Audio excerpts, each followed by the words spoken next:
Hello guys! Ito na ang Raven bracket na pinatibay. So, nilagyan natin to ng reinforced metal sa ilalim para tumibay ito.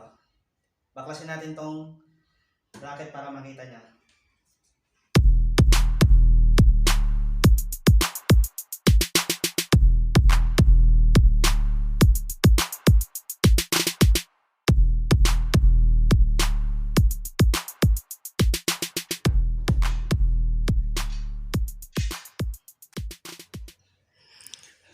Ito yung bracket na nilagyan natin ng bakal, solid bakal para tumibay yung ating Raven bracket. So, gumawa ako ng flat bar galing sa scrap metal. Kinorte ko ito para mag-fit dito sa ilalim. Ayan o. Then, pinawelding natin sa labas sa paggawaan ng mga muffler. Doon tayo nagpa-welding para iyan to. Babaklasin ko lang to para makita nyo kung anong korte, kung paano ko na-fit yung ating bakal dito sa ating Raven bracket. So dito meron tayong dalawang tornilyo dito. Tanggalin natin para makita nyo yung paggawa ng bakal.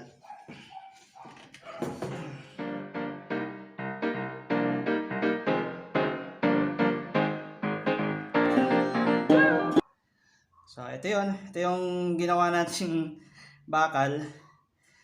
Yan.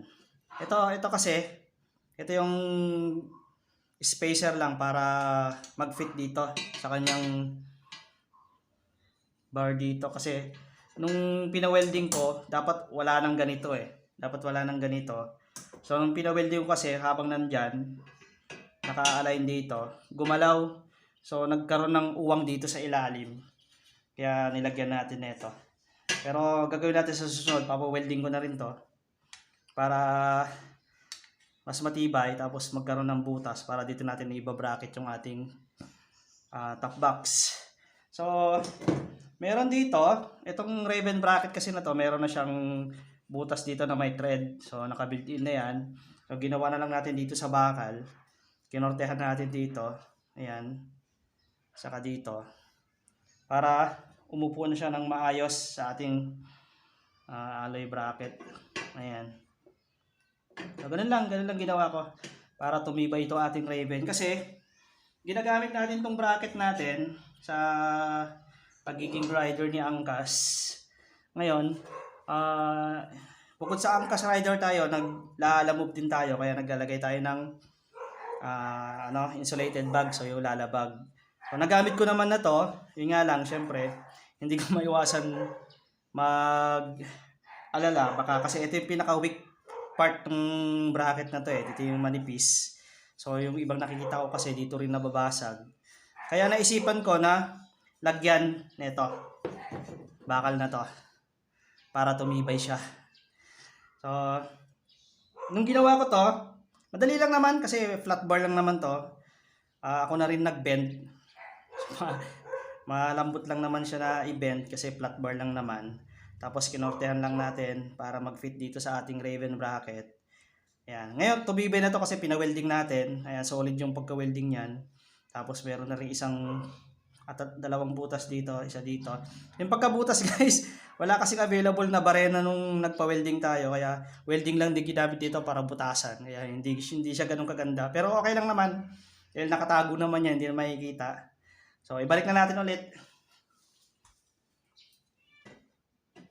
Yung unang plano ko dito, dapat itong bakal diretso dito.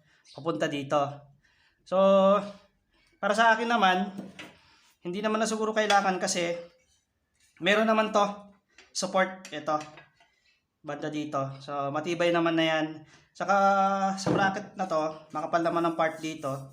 So, hindi naman na to basta-basta mapuputol na. Dahil hindi naman tayo magkakarga ng nasa 50 kg na bigat para dito. Hindi naman natin kailangan magkarga ng gano'n. Kasi pag nagkarga ka rito ng 50 kg na nandito sa dulo ng iyong motor, mawawala ka naman ng balanse. Kaya kapag more than 50 kg, dito na natin ilalagay sa inupuan ng dito na tayo maglalagay ng ganung kabigat sa motor, sa area na to, sa upuan. Kasi kung dito ka maglalagay ng 50 kg, wala na talaga sa balanse. Hirap na maneho nun. So, ang kailangan lang naman natin is patibayin tong ating bracket para hindi tayo nag-aalala. So, balik na natin.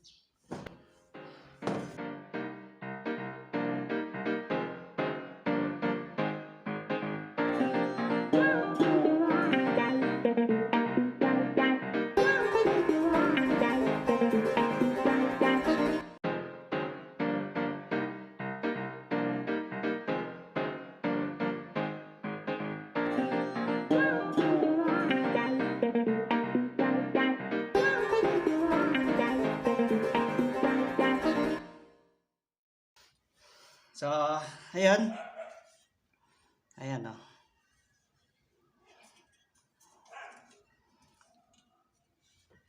Kumbaga parang nakapalaman lang naman siya dito.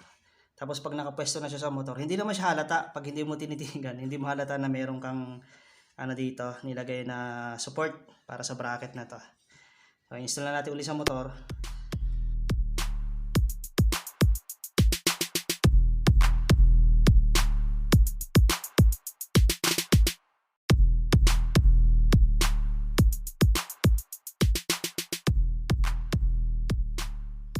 Kaya, naibalik na natin yung ating bracket. So, kung makikita nyo naman yung tibay na ito, ayan o, ito, meron siyang yung bakal na yan, di ba? So, naka-welding naman yan dun sa ilalim, sa mismong bakal na to.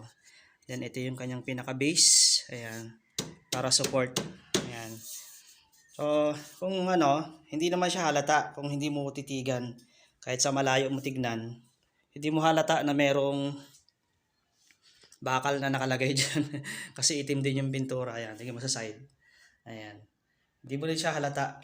Pero pag tititigan mo, at ayan, ito, meron dito. So, black din yung pintura ang ginamit ko para hindi siya pansinin. Ayan. So, next time na lang, papaweldingan ko na lang to ulit. Ayan, tapos papubutasan ko para dito ko itornilyo yung ating top box ko sakali, saka yung ginagamit kong base plate ng ating lalabag. So ayan ayan. So hindi ko na siya diniretso yung bakal papunta dito kasi ito matibay naman na to. Hindi naman tayo kakarga ng sobrang bigat para ganun natin gawing komplikado masyado. So ayan. Ngayon, may nagtanong sa akin bakit daw hindi ako gumamit ng kumbaga parang DC monorack kasi sobrang tibay talaga noon. Wala kang masabi doon sa DC monorack.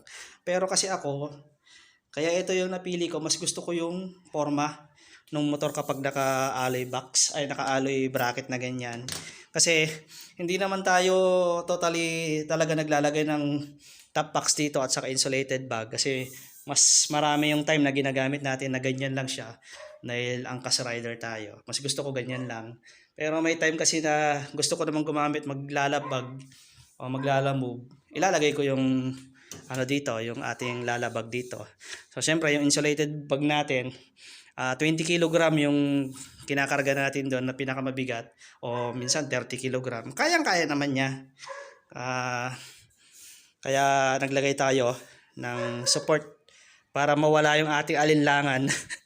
Kasi nakikita natin sa YouTube na may mga napuputol na bracket.